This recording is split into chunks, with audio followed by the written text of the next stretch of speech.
is Jenni Walke from Elephant in the Room Consulting and Kylie Mowbray-Allen from Hello Media, and you're tuning into the Bite-Sized Business Live podcast, the show that helps small business owners get clarity and insight to grow their dream business.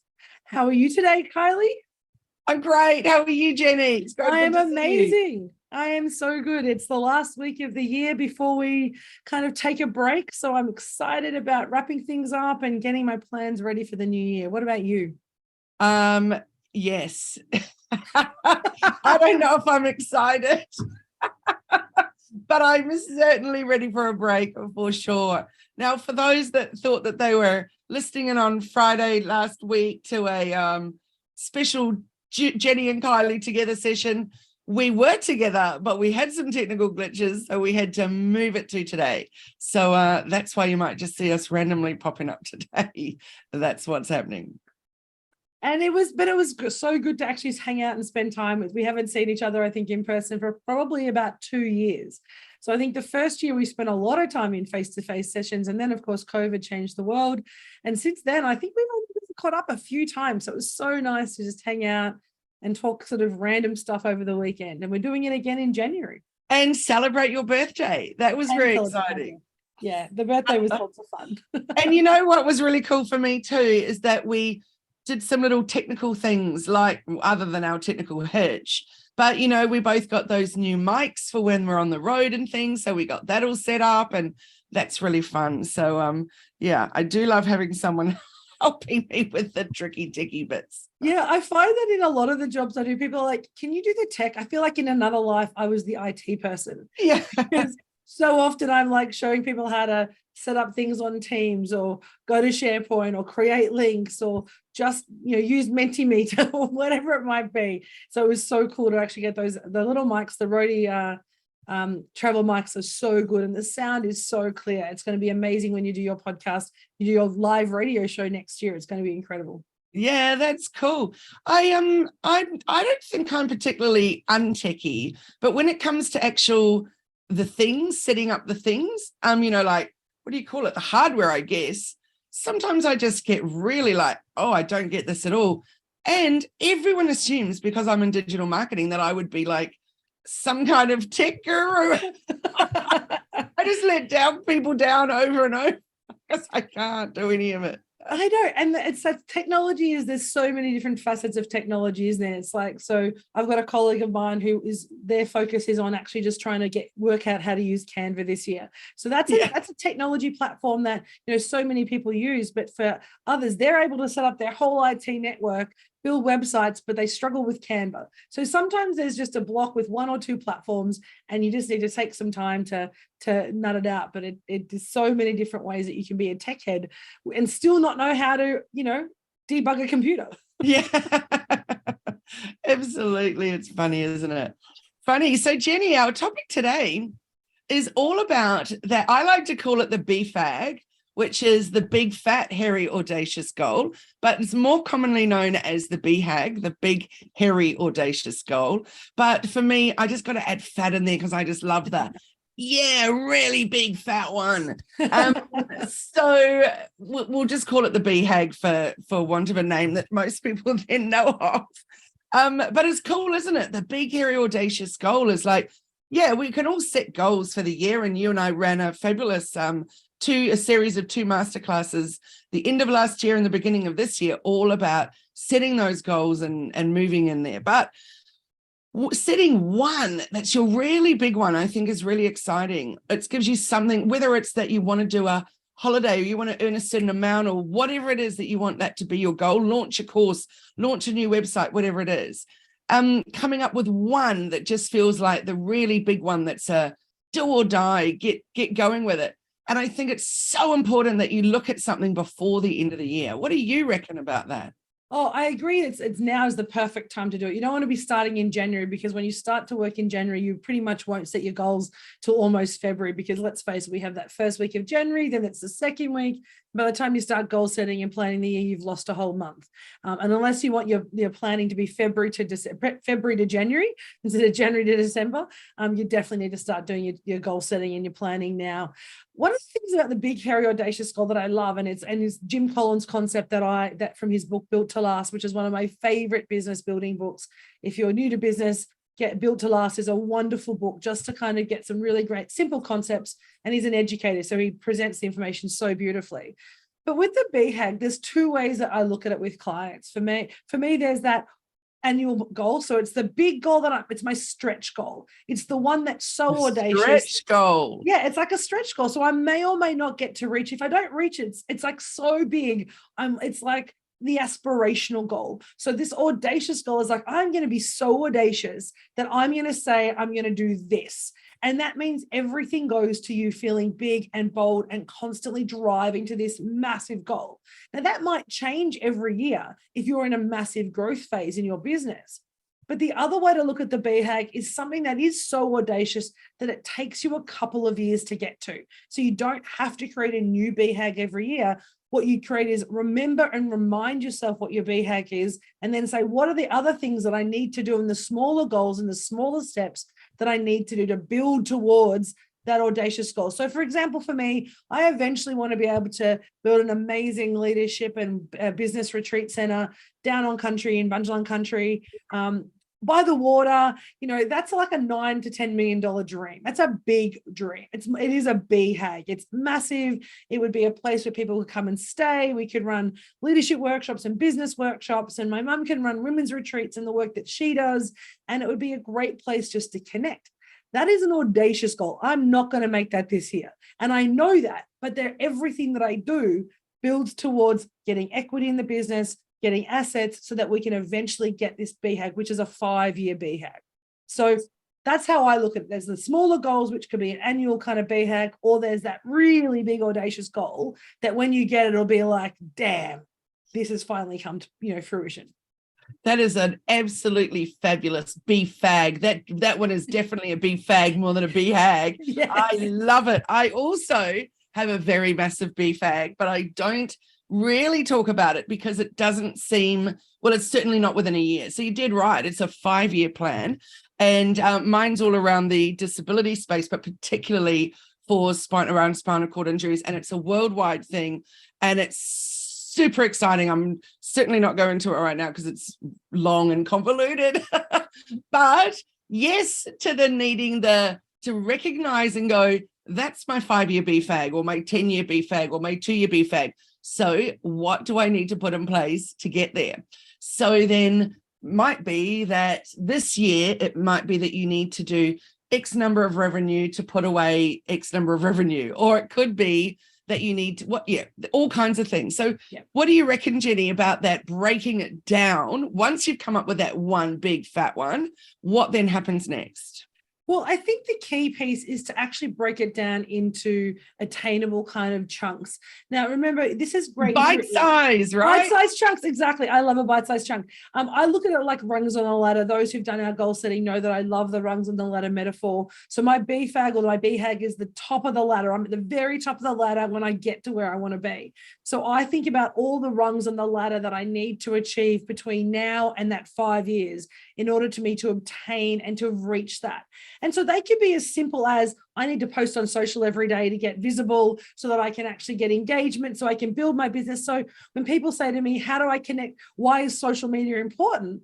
I can say, if I don't post today, I'm not going to get my $9 million leadership center on country down by the beach, because I need to be visible, engaging, and letting people know who I am. And how do I do that? I do that through social. So you can set yourself some chunks of goals, and then you put that down into actions. I like the word actions versus goals because goals scare people, right? Think of the soccer that we've just been watching in the World Cup. Goals can be rare, right?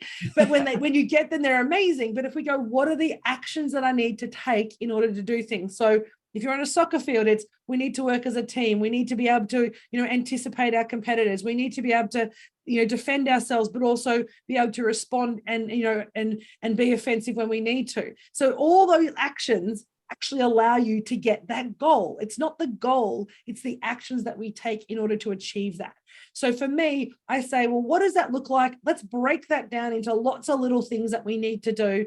And then we can chunk those into time periods. So this week, I'm going to do these 5 actions. And then next week, I'm going to build on those actions. And then the week after, I'm going to build on those actions. And now it doesn't seem so scary. And I'm just doing 1 action a day or 2 actions a day in order to achieve this massive goal. And that's the thing. I think we get scared when we talk about goals. We get a little bit kind of overwhelmed. What does that mean? I've never done it before. So therefore, how could I possibly know what to do, right? But we know what to do. The goal came to mind. So if the goals come into our head, somewhere in there is the actual mechanics and the understanding of what you need to do to achieve that. And if you don't, you reach out to people like you or I or your own coach, and we can help you discover that. You're dead right. And you know what? I love that you've said you literally pull it down into actionable things, bite-sized things that are every single day. But what happens when we fall off the wagon? And that's whether you are going to the gym every day and then you suddenly, I'll give you an example. I'm, eating right. I'm doing this right, blah, blah, blah. Then I go away and then I come back and I'm like, I'm a bit tired. I've got a few little extra things to do, so I won't go today. And then the next thing happens, I don't go tomorrow. And then haven't got to, do the grocery shopping. So I'm not quite eating right, just quite right again. So then suddenly a whole week's passed from the return. Then another week's passed. And then it feels a bit overwhelming to get back on that plan. It feels bigger than it did the first time. Yes. So I think that's the same in terms of your business goals. And then all of a sudden it's like, I don't know what this is like, because I've certainly don't like to miss posting on socials. That's a priority. But I know for some, they'll be like, actually, I didn't post this week. And then, I didn't post next week. And then I had a Zoom session with someone the other day who had said to me in a message, Facebook actually doesn't work for me in my business. My people really aren't there. And I was like, okay. So I went and had a look at his Facebook, and he hadn't posted since 2018. Wow. He's not there, so why? Fair enough, you say it's not working, but I think you're not really working there. So let's, either you got to pick that back up and run with it. But the bottom line is, I reckon for him, he was doing it a little bit. It wasn't working. So he just went, nah, no one's there. What am I posting for? I'm just not going to. And then the not going to turned into not just a month, not just 1 year, but 4 years. So then it feels too much, doesn't it? So what do you think about when you've fallen off that wagon? I think we're all human, right? So if we were a robot, we would be programmed every day to do the tasks we need to do. We wouldn't have to think about it. But you imagine a robot doesn't have shame. A robot doesn't have fear or anxiety or stress. And so if you imagine yourself as a robot, and why am I not working? Why am I not doing this every day? Because we're human and we have all these emotions that kind of start to come into us. And generally, if someone falls off the wagon, as you say, there's a little bit of shame there. And then it's like, I don't want to go back tomorrow, or I don't want to do it now because, I've missed a day, so I'll just miss it. I'll just start again on Monday. And so you break the habit. And the analogy I use is brushing your teeth. So when you're a kid and you learn to brush your teeth, when you didn't brush your teeth one day, your parents didn't shame you for it. They said, just brush them the next day. And you just get back on the horse. You just go, I just brush my teeth again. Because brushing your teeth over time gives you better teeth, right? Very simple analogy. We don't shame ourselves if we miss a day. We just get up the next morning, we brush our teeth, and we do it again. And the same thing applies. If you've got a plan in place, and this is why I use the Eisenhower Matrix, my Do First Matrix, which is based on the Eisenhower Matrix, is really about keeping you on track and building habits. So there are things that I do every day that sit on that Eisenhower Matrix, no matter rain, hail, or shine. They are in my top left corner or my top right-hand corner of my Eisenhower Matrix. So they're the do things first, or the stuff I schedule. And so they're always in my diary. They're always front and center. If I miss a day, I wake up the next day, guess what? They're back in the diary. So when you fall off the wagon, just imagine you're brushing your teeth. You just get up and you redo it. Let's start again. There's no shame in that. I just love the brush the teeth one, because one thing that you didn't mention, which is that brushing our teeth is for our future self. So brushing your teeth as a kid or brushing your teeth as a 40-year-old is the same. It's all about protection and strength and, strong teeth, good teeth, for the future, so that it's not going to cost us a bomb in fixing those teeth. So I think that's so important. And it's the same in business too. What we do today is for our future self.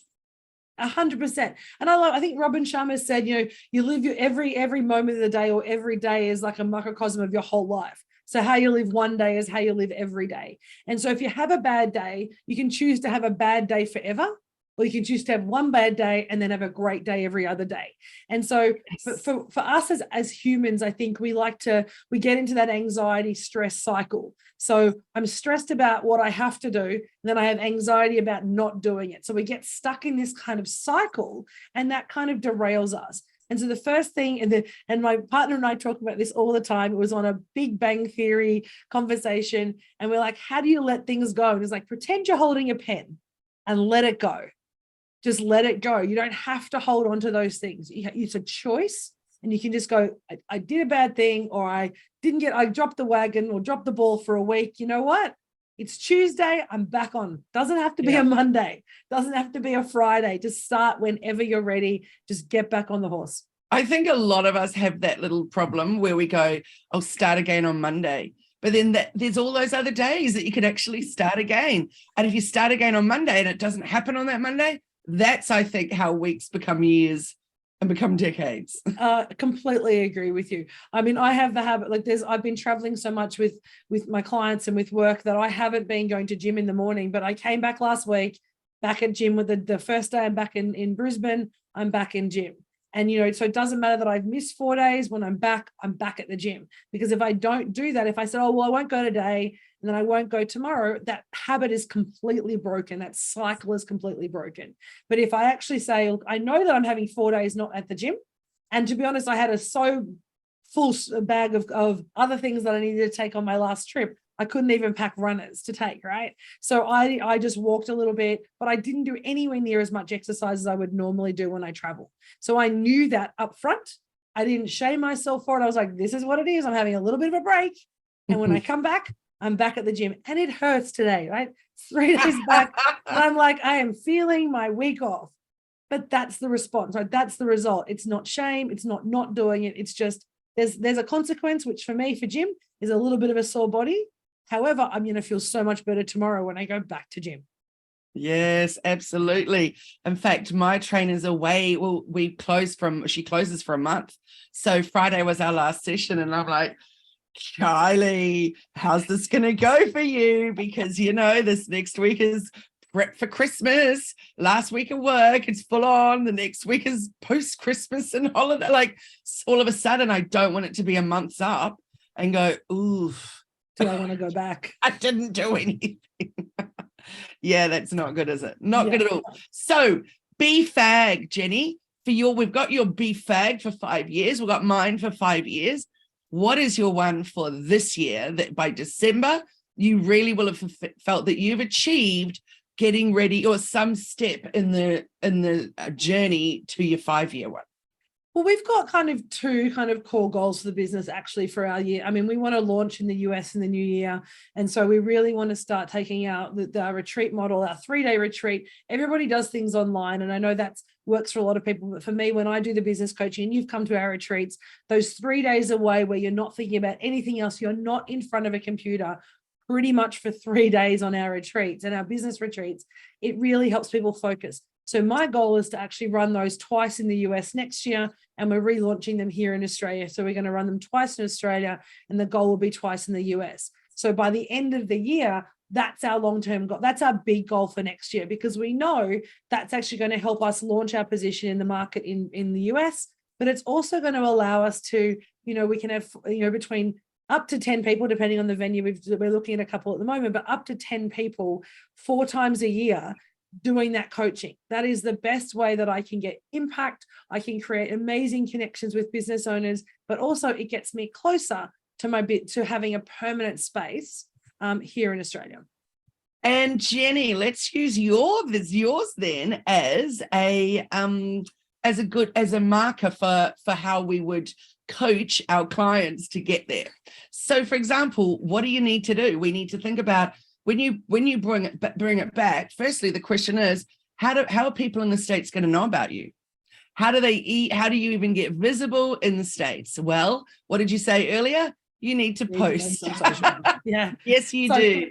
The first thing we need to do is not only posting, but it's also making sure we're really connecting with the US market. So being visible to the US market means finding different groups and new groups, finding business owners both on Facebook and probably LinkedIn in the US to really connect with our clients and potential clients. It's also about making sure our messaging is right. So we have started to do that, looking at the messaging that we're talking about, looking at where we're going to do that. And in fact, we're looking at actually getting a person on the ground in the US who's actually going to do those discovery calls in real time for the US. So instead of me doing them at 2 a.m. or 4 a.m., which I was willing to do, we actually can get a booker and a salesperson in the US who's actually going to help us deliver that for us. So they'll understand our message, they'll understand the business, they'll work for us, and they'll actually be selling our product into the US for us. So they can have those great conversations that we do on discovery calls where we get to talk about what you can achieve through those days. So we're putting those plans in place. They're going to be ready by January, February next year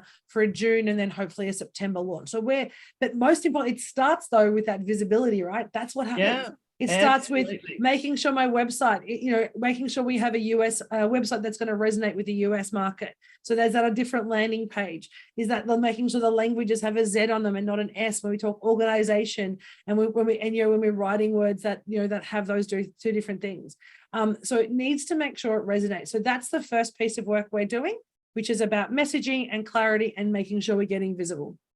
Awesome. And one thing that you've just recently done is obviously been in the States, been making new connections and things. So that's so awesome. So really reaching out to all of those people that you met at the various networking and the conference and the awards and all of that, connecting with those people, sending out some newsletters that are super friendly and, showing your authority in the marketplace, and then saying, hey, did you know I've got these awesome retreats coming up in the States? Would love to see you there, but perhaps you've got a friend that might really enjoy that. Exactly. And then utilizing those connections that you've made.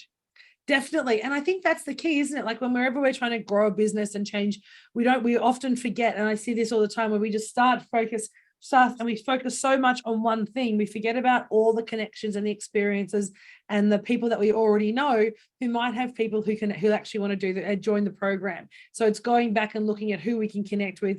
We met some amazing people while we were in the States for the 2 weeks that we were there, and we'll be definitely connecting with those to make sure that that they know that the event is happening. And where it is, we're looking at doing one on East Coast and one on the West Coast, so we can actually cover off both sides of the continent, and making sure that we can actually connect with people. So it's really those smaller things. And if I think about that, okay, do we have a venue?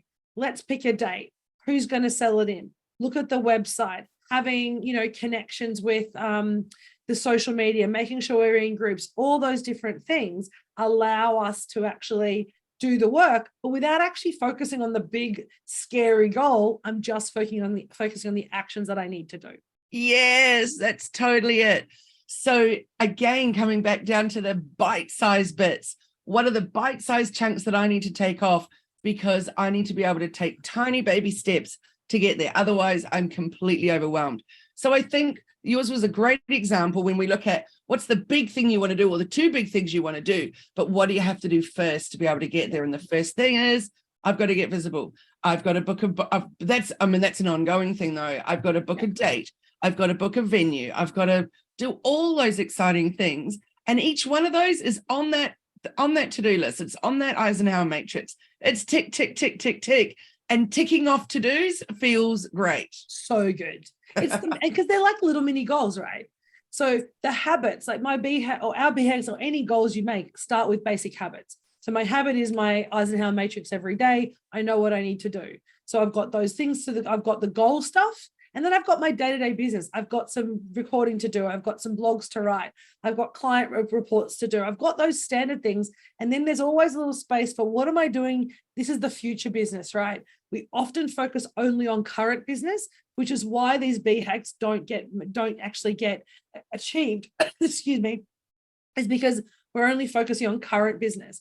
And when we connect current business and future business together and say, well, here's some parts that I need to do for future business, but this stuff is current business, marketing, socials, connections, networking, building your understanding of the market, making sure you're visible. All those things are both current and future business. So when you start to bring those together, the BHAG becomes so much more attainable and everybody gets on board with that vision. And that's the thing about a BHAG that we haven't talked about, is that a BHAG is the whole organization's goal. It's not just my goal. It's not just your goal. It's our team's goal as well. This is what we're working towards as an organization, not just as an individual. And as you grow your business, whether it's you and one person, whether it's just you on your own, you think about this is what you're doing for your business, not just for yourself. And they're different. And I think when we start to just think on our own, we feel like an island. But if we think about ourselves as a business that has a supply chain and customers, and we're at the center of that, then we actually have a purpose to drive to get that BHAG. And I think that's where we need to start shifting our mindset. It's not my goal, it's my company's goal. It's where we want to be as a company so that we can actually have that influence and create that impact that we want to have in the work that we do. I love it so much, Jenni. Now we have some stuff to share that's coming through the chat. So Jack Canfield talks about having different folders for different tasks and having lists in those folders. So if you feel like marketing today, you have a list ready to go and you know what the next step in that is in that task. Jacqueline, thanks for sharing that. Do you know what? I'd never heard of that. Yeah. Have you heard of that, Jenni? I have heard of the work that Jack Canfield does, and it's great work. I love it. I really love it. And really, and the perfect time to share it, Jacqueline. I really appreciate you sharing it because it's the list, right? It's we don't like writing lists, or we write lists, but we don't do anything with them. If you have a really focused list, and this is why it's focused, because we know what we're trying to achieve. So often I see business owners who'll be like, I'm going to write my list of things. And when you look at the list, they're just noise, right? They're just stuff that I'm using to fill my day. I've got all these little things that aren't actually working towards a goal. So that's why I love that ladder analogy, because everything that I do moves me up a rung on the ladder. As I'm doing that, I know this, by doing this piece, I can get to the next rung. Now the rungs might be only like a centimeter apart, and there might be 1,000 of them. It doesn't matter how many rungs there are. It's actually just saying I'm moving forward. So every action you take in your business should be moving you forward or sideways if you need to, but it needs to taking action. It's not about saying I'm doing something, but I'm in the same place as I was this morning. I'm doing something that moves me forward. I'm doing something else that's moving me forward or pivoting me or moving sideways because I might have some parallel things that are going on. But that's when you're thinking of activities that move you forward, allow you and enable you to reach your big, fat, hairy, audacious being the key word goal, right? Yes, absolutely. I love it so much. For me, often when I'm filling out my matrix, which I generally do on a Monday morning, and then sometimes I'll do it one each day, but often it's for a Monday and it will get me through the week. However, there have been times when I thought, I really need a few of those because they're completely different parts of my business.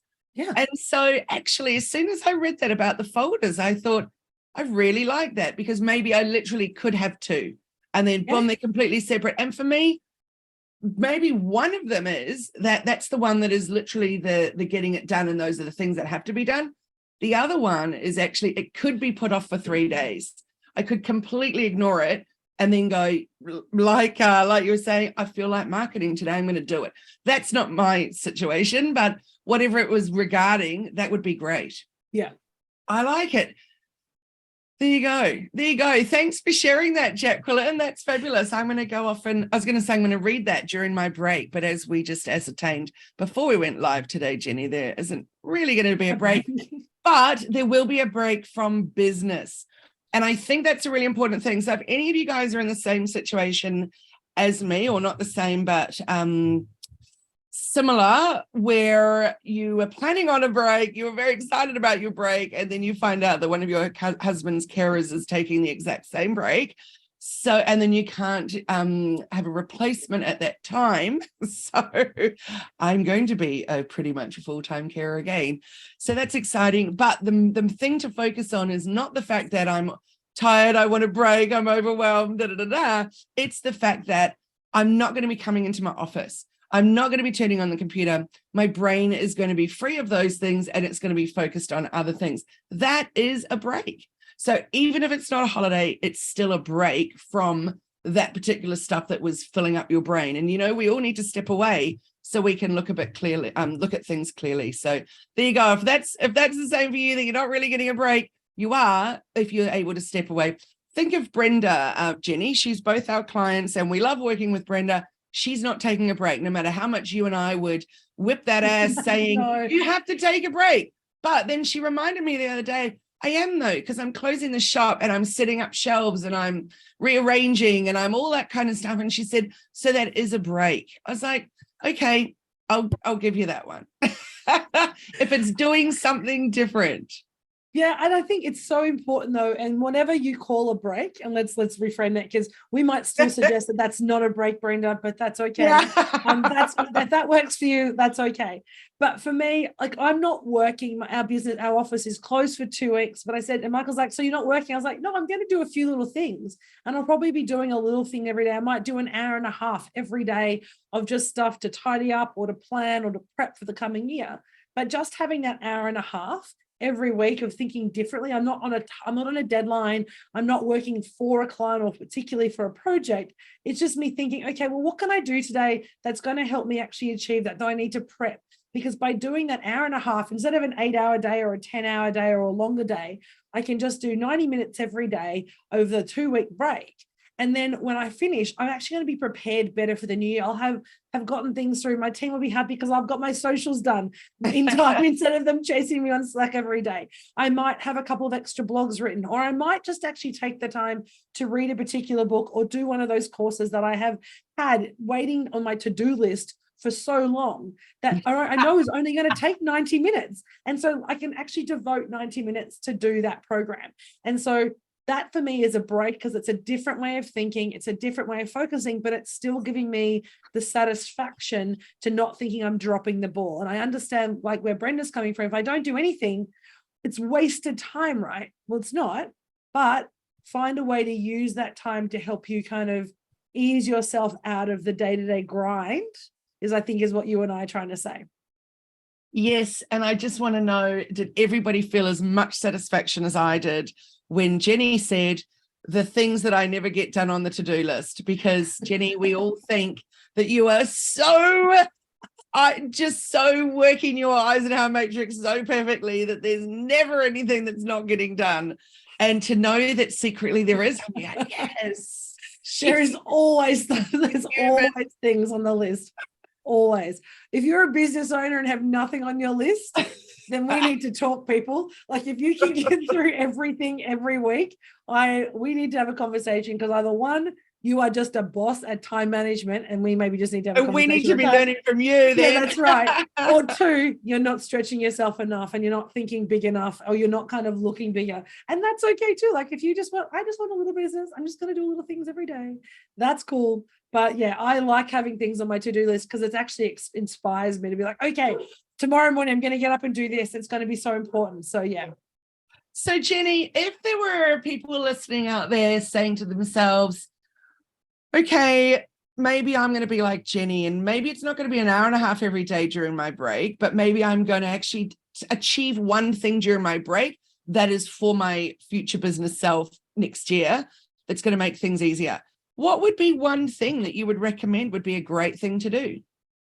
I think, well, you and I have talked about this, and a lot of our clients, the social thing, I think, is really, it can overwhelm people, particularly when they don't kind of get that connection, that how important being visible is to actually just growing your business. It doesn't have to be on socials if you don't want to, but writing a blog, updating your website, making sure it has alt text, whatever it might be, just making sure that there's that visibility piece. So I would say, if you want to just take a break, but you actually want to help prepare yourself for the new year, I would spend 30 minutes on a day just writing some social posts that you can have in the bank for the new year, so that when you start the new year, you're not panicked about, what do I need to write today? You've got a bank of socials there, or a bank of blogs, or whatever it might be on your website. It might be updating your capability statement if you're in the corporate space.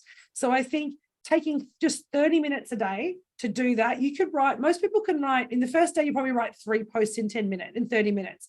But by the end of doing that, you're probably writing 5 or 6 posts in 30 minutes and even more, So imagine the bank of posts that you'll have or blogs that you'll have up your sleeve if you just spend 30 minutes a day over your 1 or 2 week break to just focus on that for the new year. I love it. And what I'm adding to that is that I say my suggestion would be go forth and write some blogs. Yes. So that could be that you're going on a walk and you've brought out Otter out of your the app, and you're just going to speak some ideas into it, and you're not even going to write it, but it's sitting there ready to go, and you can then transcribe that later on into a blog. But my suggestion is do 3, because 3 is my magic little number. If you can get 3 done, those 3 blogs are going to give you content for a whole month and more. And remember too that socials are gone in an instant. So if I'm taking my break from socials for the week or something, then I've missed all of your stuff. So keep in mind that we always talk about the importance of repurposing and reusing. So that's a really, really good one. But blogging is going to keep working for you forever. So as long as you have really optimized it for keywords and you're getting people, through traffic, remember that your blog needs to answer a problem or be the solution to whatever they're looking for. The gold about keywords is that you can find, let's use Brenda because we were talking about it before. So let's use her business as an example. So if you were going to be putting in a keyword that says how to make a quilt, that's not necessarily going to be getting you the right traffic that you want. But if you were finding the people that were typing in best fabrics for a patchwork quilt, that's where Brenda's going to go, yes, you're the traffic that I want. So by using those keywords, weaving that through the content, that blog post can go over and over and over. So Brenda's blog post could then be the best fabrics for a quilt, 10 top tips. So and then boom, down it goes. So she's got to come up at the very, very top of that blog. She's got to come up with the summary. Everyone assumes that you go chat through a blog and then summary. No, you put the summary up the top, because when you think about what Google is, awarding you for, it's time on your site. So if they get there and then they go summary winning, then they're enticed to read the rest of it. So that's a great way to get people moving through your blog. So that blog could then perform for you over and over and over. Then if you go and make those socials like you'd said, Jenni, then all those can lead people to your site. I love that. And I actually hadn't even thought about that, but it's such a good, the way that you craft your blogs generally, and that little tip though, that summary as not only just becomes what Google rewards you for, that little summary can be a reel for you. It can be a social post for you. It can be, and maybe taken from your blog and put into so many different other places. Newsletter. Exactly. That's so, and I didn't even think about that when you were talking about, until you started talking about that. And I think it's all those different ways that we forget, excuse me, coughing, all those different ways that we forget that we can use our content and repurpose our content. And the other thing that you reminded of me of last week, if you're having a break and you want to have a break, spend a couple of days this week looking through your previous posts and see which ones performed the best, and repurpose those over the Christmas break with some new socials, maybe some slightly different hashtags if you need to, but really just you can repurpose your old posts. So if you really want to take a full break, still make sure you're visible by utilizing some of the content that was really successful previously, and use that now when you want to have that break, because it's a year ago, at least, if not 18 months ago, that people will have seen that post. And if it resonated well once, it's probably going to resonate again. And it might be the call to action that they need to reach out to you, purchase your product, or just remind people that you are there. Totally true. And Jenni, I'm going to add to that also, which is that you said to look for your great posts. I say also look at your shitty posts, because maybe it was that they had a graphic that didn't resonate with people, but maybe your caption was awesome, but they didn't even read it because your graphic didn't draw them in. So then still repurpose the post, but create something different that's going to stop the scroll and then get them reading that caption. Because sometimes we put so much effort in, they're not seen, they're not loved, whatever, but there maybe have been nothing wrong with, and sometimes there was nothing wrong with the graphic, but the caption didn't grab them. Or the fact that, we're getting much more what do you call it? Oh, you're just doing better with video. So maybe instead turn it into a video. There's one really cool new feature at the moment that if you put up just a straight graphic, you're getting offered to put some audio with it. Doesn't turn it into a reel or anything, which I'm thrilled about, but it literally just has some really cool music with it. So if you've got some text on your graphic, people are just looking at it and watching and everything, and then they're more inclined to read the caption so they can keep listening to the music. So I think that's a really fun thing. So look out for that on Instagram. When you go to post, it'll say add music, and you're like, hell yeah, I want to do that.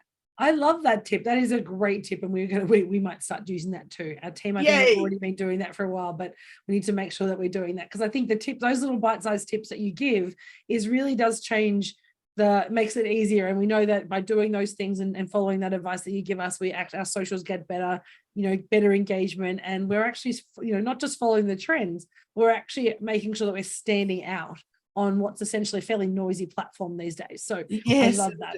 Indeed. So Jenni, we've done a longer one today, but we had a lot to chat about in terms of some big, fat, hairy, audacious goals. So next year when we come back, we've obviously got a whole bunch of more awesomeness. We also, our goal is that when we launch again with you next year, we'll have our new intro and outro, and so we're doing a little bit of work behind the scenes, aren't we, Jenni? Getting ready for all of that was exciting. So what's the date that we're back? I sent it to you yesterday and I got the date wrong. Is it the 16th, I think? That week of the 16th. Yeah, the week of the 16th. So Friday the 20th would be the date on the 16th. So we're having a good solid break, a month off between podcasts and Bite Size on Facebook. So Friday the 20th of January is our date back.